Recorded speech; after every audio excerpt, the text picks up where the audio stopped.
ମୁଁ ଆମ ଓଡ଼ିଆ ଇଣ୍ଡଷ୍ଟ୍ରି କହୁଛି ଯିଏ ଯାହା କରୁଛ କର କିନ୍ତୁ ସଳା ଫିଲ୍ମ ଭଲ କର।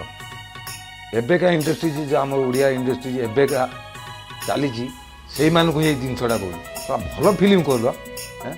କାହିଁ ବାଳ ହିରୋ ଆଗରୁ ରଖିକିରି ତୁ ଫିଲ୍ମ କରୁଛୁ? ସଳା ତାଙ୍କୁ ଛାଡ଼, ନୂଆ ନୂଆ ଆର୍ଟିଷ୍ଟ ନେଇକି ଭଲ ଫିଲ୍ମ କର। ଯାହା ତ ବାଳ ଫିଲ୍ମ କରୁଛ ଦୁନିଆରେ ସମାଜକୁ ଏଇଗା ସବୁ ଶିକ୍ଷା ଦେଉଛ। ସଳା ଛୋଟ ଛୋଟ ଛୁଆ ସଳା ମୋବାଇଲ ଧରୁଛନ୍ତି।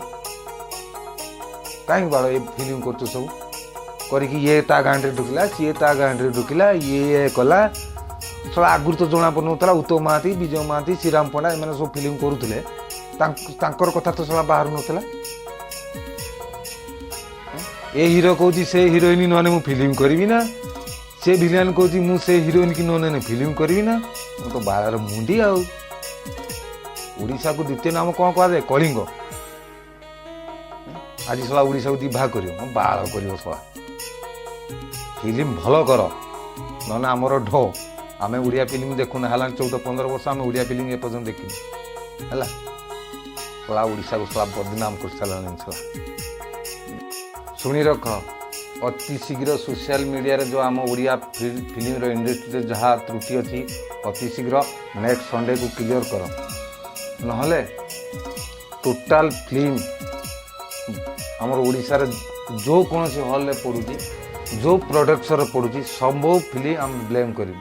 ତେଣୁ ଅତି ଶୀଘ୍ର ଯାହା ବି ଆମର ହିରୋ ହେଉ, ଭିଲିଆନ୍ ହେଉ, ପ୍ରଡକ୍ସର ହେଉ, ଯାହା ବି ଆମର ତ୍ରୁଟି ଅଛି ସମସ୍ତଙ୍କ ସମାଧାନ ସଣ୍ଡେରେ ବସିକି କରନ୍ତୁ। ଆଉ ଓଡ଼ିଶାବାସୀକୁ ହନ୍ତସନ୍ତ ନ କରିକିରି ଯେଉଁ ଭାଷା ତ ପ୍ରୟୋଗ କରୁଛନ୍ତି ଆପଣମାନେ ସୋସିଆଲ ମିଡ଼ିଆରେ, ମୋବାଇଲ ଧରିବା ପାଇଁ ଘୃଣା ଲାଗୁଛି। ଆପଣ ନାଜ ମାଡ଼ିବ କ'ଣ? ଆପଣଙ୍କ ପୁରା ଯାହା ଗ୍ୟାସରେ ସୁନା ଲାଗିଥିବ ତାକୁ ଧରିକି ଆମେ ଥେଇ ହେବେ। ତେଣୁକରି ଆପଣଙ୍କୁ କିଛି ଲଜ୍ଜା ଲାଗିବନି।